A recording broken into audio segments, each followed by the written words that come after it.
Given the rise of this populism, extreme nationalism, very much on the right wing, as you spoke about the Yellow Jackets, but it's in France, it's in England with Nigel Farage, it's all across Italy, Europe, India, everywhere. Can liberalism survive this? We saw, people out demonstrating in favor of the European Union against Alternative für Deutschland. But is this a strong enough movement? And can a movement or a sentiment that is inherently tolerant, open-minded, pluralistic, triumph over this kind of an extreme? Great question. I'd say two things about it. One, it will be somewhat allergic to, or will make you allergic in some ways, from people who deal with decade by decade, year by year specificities of international world and social world. And that is, I think we make a mistake if we make what's going on in the world right now too narrowly causal. We turn to the despoiling of Akron, or we turn to the crisis of Lille, and all of these things are real, obviously. But it's also the case that at any moment in modern history, you see a conflict between the growth of liberal values in the open society and the deep, deep urge to shut them down and create some kind of authoritarian alternative of the left or the right.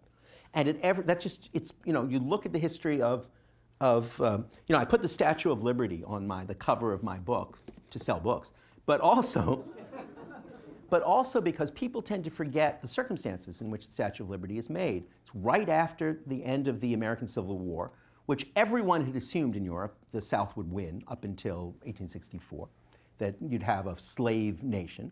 It's made by French folks, by French designers, who are convinced that their republic, the renewal of their republic, under the Second Empire at that point, is a remote, distant possibility. And they say, look, that republic has survived. Maybe ours could too. We should wave at them and show a sign of solidarity. In 1864, the notion that you would have a liberal imperium, so to speak, was very, very remote. Nobody thought those were the most powerful ideas anywhere. And again in the history of modernity, that's been true. In the 1930s, intellectuals, not exclusively, but for the most part, said exactly that. They said, liberalism is too weak to survive the crises and the storms of modernity. And they went either to the extreme right, like Ezra Pound and T.S. Eliot, or they went to the extreme left, like so many countless thinkers. And they said, liberalism is wishy-washy and weak and it can't survive.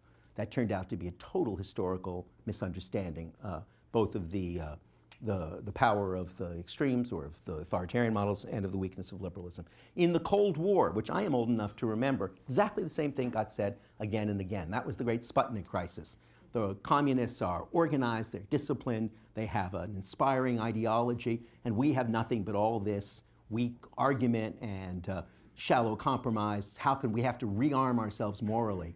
And that's what we put under God back in the Declaration in the Pledge of Allegiance, and did all those things. Same story. Again, turned out to be completely fallacious, right? The liberal democratic institutions, for all of their wild imperfections, turned out to be far more resilient and strong and powerful and seductive, both as soft and hard power. We went through the same thing with 9/11. I'm certainly old enough to remember that. For the first 2 or 3 years after 9/11, we heard exactly the same critique, right?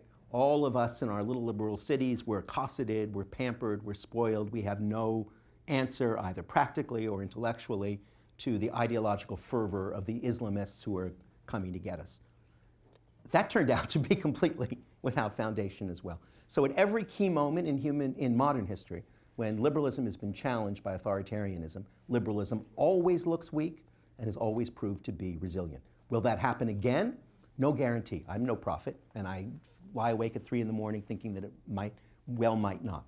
But the history is not, if you're betting, the track record is not that bad.